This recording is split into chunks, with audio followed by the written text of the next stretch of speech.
What's up, everybody? Derek Anderson, the DA. And yep, episode 7 of Ahsoka just dropped. And look, I'm going to just keep it 100, okay? You guys know I'm just going to keep it as real as possible, okay? And this is no diss to anybody that likes Ahsoka. If you like Ahsoka, you like Ahsoka, okay? But I'm just going to be 100% with you. This is trash, all right? This is trash, and it's not the story, okay? I've made this very clear from the very beginning that I think that underneath this terrible storytelling is an actual good story, all right? There is a decent story that's hiding behind all of the nonsense that Dave keeps throwing up there on the screen, you know?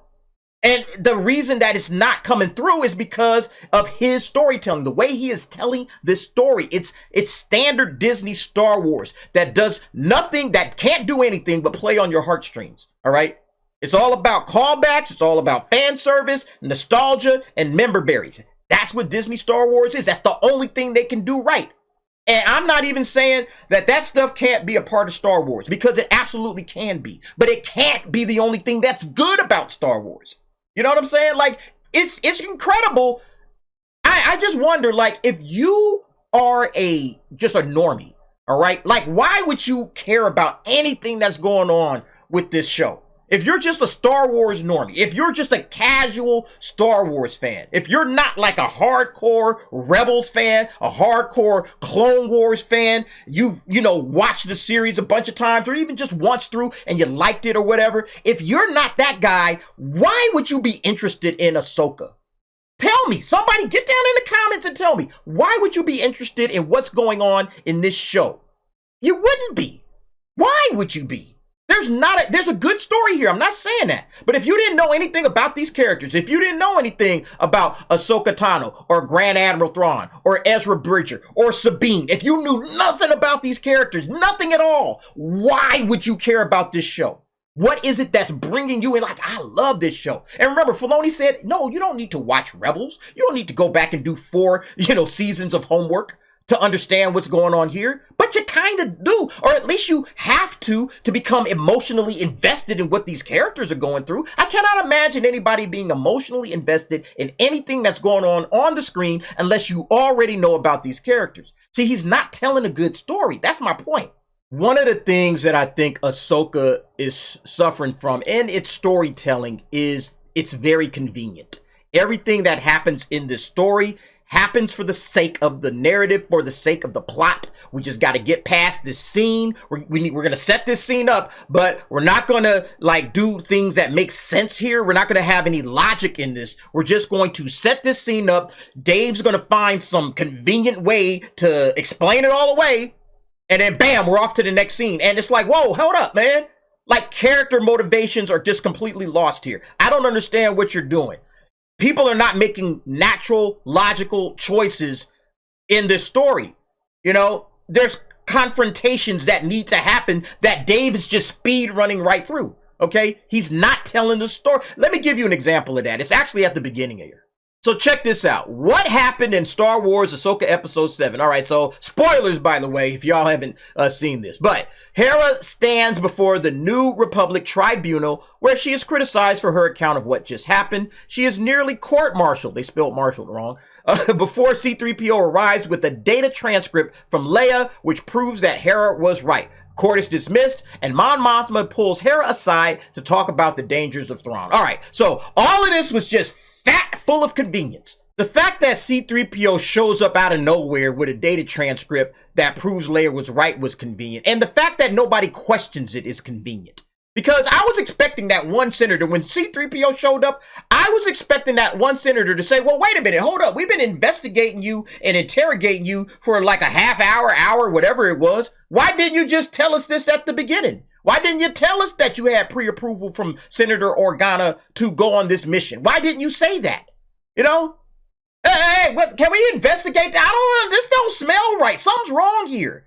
You just got through saying the only reason you went out there is because you're here to protect the New Republic, and you do it again, or whatever she said. I can't remember her exact words, but that's what she was saying. That she was defending herself in that regards.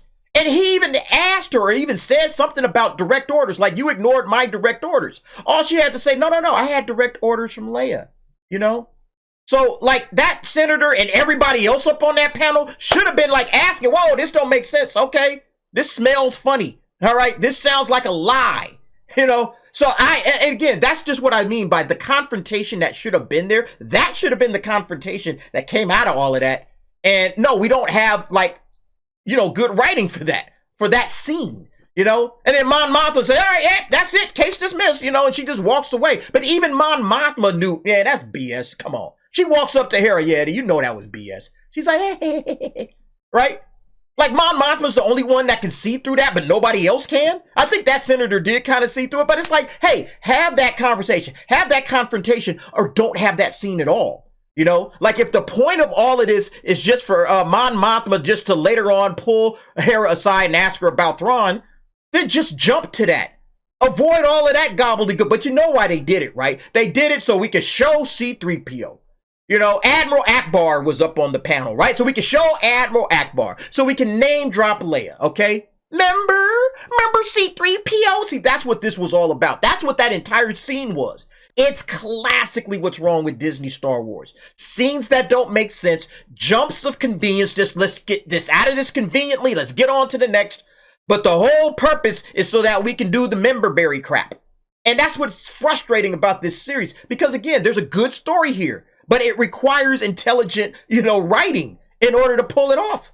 This scene also is packed with convenience here. While riding in pods with the Nadi, Sabine catches Ezra up on everything he's missed, but doesn't get into the specifics of how she found him. Ezra is impressed that Sabine is Ahsoka's apprentice, but Sabine is still upset over Ahsoka's apparent death. Yeah, both of these, all right? Like, how did you find me, right? She doesn't tell him how she found him, and she's upset over Ahsoka's apparent death, and she doesn't tell him that either. She's saying absolutely nothing, and Ezra should be demanding answers to both of those. You know? It's like, time out, chick. You showed up here after like a decade, 10 years, I haven't seen you. You show up out of absolutely nowhere, all right? And you seem like you're hiding something. What's going on? Like anybody would ask that question. She kind of blew him off from episode 6. But in episode 7, all right, now that we got this quiet moment, we did all our hugs and hellos. All right, what's going on? Okay. Because, you know, he knows the circumstances that he arrived there under. All right. So he's got to be figuring, okay, how did she get here? All right. Did she catch a ride with a whale? Like, what happened? You know, what's going on? Give it to me. Let me know. And, you know, she doesn't, of course, want to answer that question. Yeah, I kind of gave the bad guys the pathway to get to Thrawn, you know. She doesn't want to tell him that. Obviously, that's the point of hiding all of this information. Yeah, Ahsoka's dead right now. It's like she doesn't want to say any of this stuff, right? But this is a scene where they just gloss it over. Oh, it's complicated. And it's like, no. I'm sure it is complicated, okay? But I got time and I'm kind of curious as to what's going on here, all right? That's the way actual people behave, like logical decisions. That's what I mean by logic. Logical choices that people make. That's how we expect people to behave. That's how we expect characters to behave. It's not this, oh, we're just going to wipe it all away and just move on past it and not talk about it, all right? Yeah, Sabine is supposed to be elusive, all right? But this diffuses any tension. And I know that Dave is setting up something for later, okay? He's setting up this big reveal or whatever.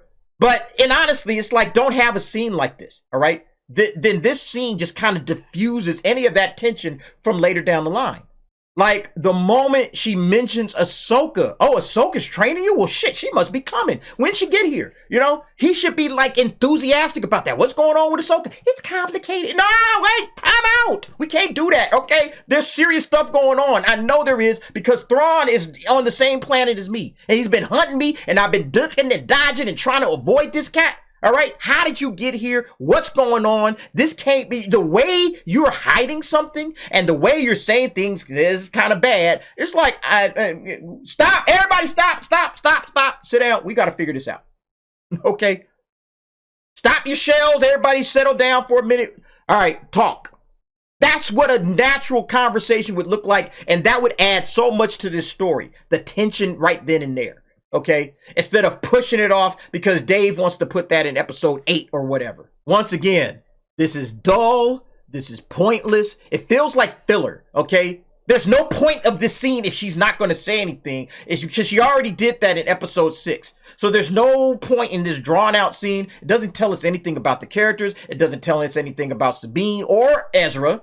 All it's doing is just showing us Filoni's inability to tell an actual story. Yeah, then Balin tells Shin to kill Sabine and Ezra. But like Balin has, oh yeah, I'm going off on my own thing. I got a different path, Shin. You go join the new empire or whatever.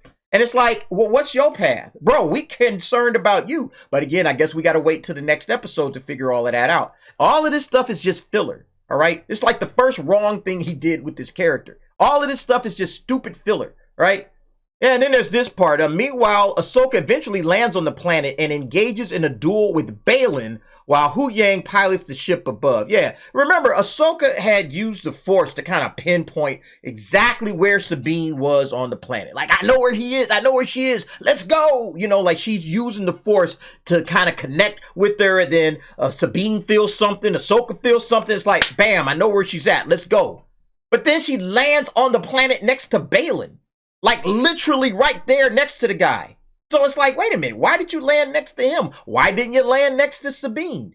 This makes no sense. Because the plot needed you guys to have another lightsaber battle. Dave says, hey, we got to have another battle with lightsabers. Let's go ahead and put Ahsoka back with Balin. It's round 2. Let's do this. And then Shin and Thrawn's troopers nearly kill Ezra and Sabine, but Ahsoka arrives and helps them get the upper hand. That's not what happened. That's not what happened. They didn't get the upper hand. Shin basically told Thrawn's troopers, kill him. And instead of killing them, wait, hold on, everybody. Don't you want to take us prisoner? It's like, what is this writing? I mean, you want to talk about the dumbest line in the entire series. That was delivered by Ezra. I was absolutely just floored with that entire scene. I was like, oh shit, all right, they about to open fire. And I expected like Ezra to like snatch the lightsaber because, you know, Sabine had tried to give him the lightsaber before, but he didn't want it. So I expected Ezra to just snatch the lightsaber and just do something crazy. You know, it's like, I'm about to deflect all of these bullets, shove Sabine down in the ground, pow, pow, pow, pow, pow. You know, I didn't know what to expect.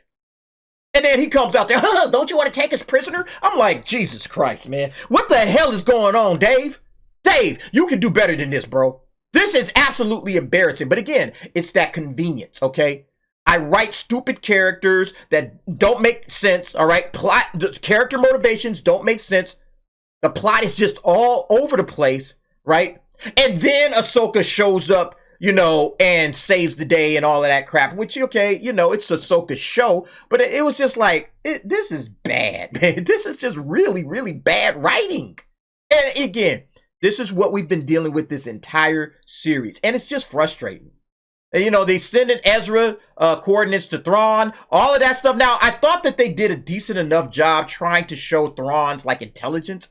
Like, that was okay, but to me, it still didn't, like, cement it. Like, Thrawn has been, you know, characterized as this giant, menacing character, and so far, he just hasn't pulled that off. He's shown some intelligence, like, oh, okay, you know, we're gonna use this as a distraction. I think they say that in here somewhere. Yeah, he says Thrawn calls off his forces, arguing the whole thing was really a distraction while the energy transfer was completed to help them move back to the other galaxy. All right, cool. Yeah, he had this little distraction thing. So it's all a distraction for Thrawn, but like the way that the other characters were behaving in there, the way that Ezra behaves, the way that Sabine behaves, okay? That stuff at the beginning. Like Ahsoka just kind of being there, but not being central to the story. She shows up, hey, gives Ezra a hug, fights off some people, done. It's like, this is pointless stuff, man. All of this stuff is filler. It is just bad storytelling, you know? And I feel like all of this should have been earlier in the season. Like these last 2 episodes should have been episodes like 2 and 3.